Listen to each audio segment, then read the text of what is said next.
ቡና ከዚህ በኋላ የቱሪዝም መታወቂያችንም ጭምር እየሆነ ይመጣል። የቱሪዝም ሚኒስቴር ይህንን እየሰራ ነው የሚገኘው።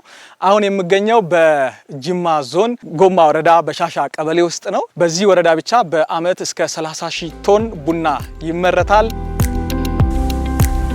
በጎማ ወረዳ ወደ 51,000 ሄክታር የሚሆን የቡና ማሳ አለ።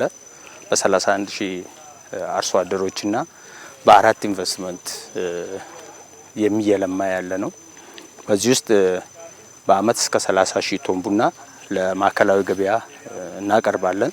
ይህም በ79 የኢንቨስትመንት ፍቃድ ባላቸው መፈልፈያዎች 30 በገበሬ ማህበራትና 364 የገበሬ ላኪ ፍቃድ ያወጡ አርሶ አደሮች እየተዘጋጀ ያለ ነው። የተለቀመው ቡና በዚህ መልኩ እዚህ መጥቶ ይደርቃል። ከዛ በኋላ ነው ወደ ሌሎች ሂደቶች የሚሻገረው ማለት ነው። ቡና እንዴት የቱሪዝም መስህብነት ሊሆን ይችላል? ቡና ሁሉ ነገራችን ነው። ደማችን ራሱ ቢቀዳ ቡና አለበት ነው የሚለው። እንግዳ ከመጣ ኖሩ ቡና ጠጡ። ማንኛውም እንግዳ ለሆነ ጉዳይ ቢመጣ መጀመሪያ አስቀምጦ እሱ አረፍ ብሎ ከተቀመጠ በኋላ ቡና ፈልቶ ልበደርም ከመጣ ልናገርም ከመጣ የምፈልገው ነገር ካረፈ በኋላ ነው። በቁም መናገር የለም። ለምሳሌ አንድ ሰው ለአንድ ልጁ ሴትን በሚያጭ ጊዜ የመጀመሪያ 3 ሽማግሌ ሄዳል። ሽማግሌው ሲጠይቅ ልክ በ15 ቀን ቡና ቀላም ይባላል። በጣም የተጣራ ጀንፈል ቡና እቺ ጫፏ እንዲህ የቆረጡ አሮጊቶች በሸክላ ብረት ድስት ይቆሉታል። ቅቤን ጠጥቶ እዛ ውስጥ ቅቤ በውስጥ አከማችቶ ይዘዋል። ጥገት ላሞች በሚወልዱ ጊዜ ወተቱ ተሰብስቦ ጎረቤት ተጠርቶ ጎንፎ ይሰራና በወሩ ይሄ ቡና ቀላ ይካሄዳል። ጥጃ የሚመረቀው ጎረቤት በልቶ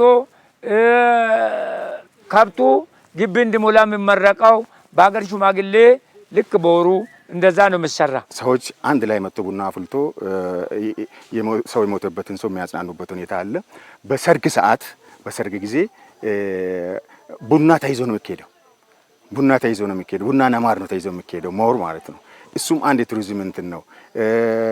ጠዋት ማታ ከብቶች ሲገቡ ጠዋት ደግሞ መሬት ሲነጋ ሰው ቡና አፍልቶ ነው ቡና ላይ ተጠራርቶ እዛ ላይ ችግሮችን ያወራል። እዛ ላይ ማህበራዊ ችግሮች ይነሳሉ፣ ውይይት ይደረጋል።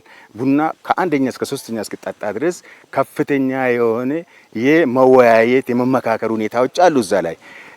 ይሄ የቡና ቱሪዝምን ያሳድጋል ብለን ከምንባቸው ጉዳዮች ውስጥ ጥቂቶቹ ናቸው ማለት ነው። ኢትዮጵያ የአረቢካ ቡና መገኛ ናት። በተለያዩ አካባቢዎች ያሉ የቡና ዝርያዎችን ከ4600 በላይ ቡና ዝርያዎችን በዚህ ቦታ ላይ ምርምር ይደረግባቸዋል ማለት ነው። በመላው ኢትዮጵያ የሚገኙ ጎብኚዎች፣ ዓለም አቀፍ ጎብኚዎችም እዚህ ቦታ ላይ ቢመጡ እነዚህን የቡና ዝርያዎች ያገኛሉ። ለጉብኝት ቦታው ክፍት ሆኖ ተዘጋጅቷል። ለሽቀላ ብዬ ሲሄድ ወደ አጋሮ ቡናቸው በጫካ ብርቱካን በጓሮ ቡናቸውን ለቅሜ ልመለስ ነበር። እኔም ተከልኩና ቀረሁኝ አገሬ። ጎማ ደጋጎቹ ይወዳሉ እንግዳን ከእንግዲህ አልመለስ እረ አገሬ ወዲያ ብሎ እዚህ የቀሩ ስንትና ስንት ናቸው። ታሪካችን ስሙ ከልጅ ልጆቻቸው እያልን ነው የምናሰማው።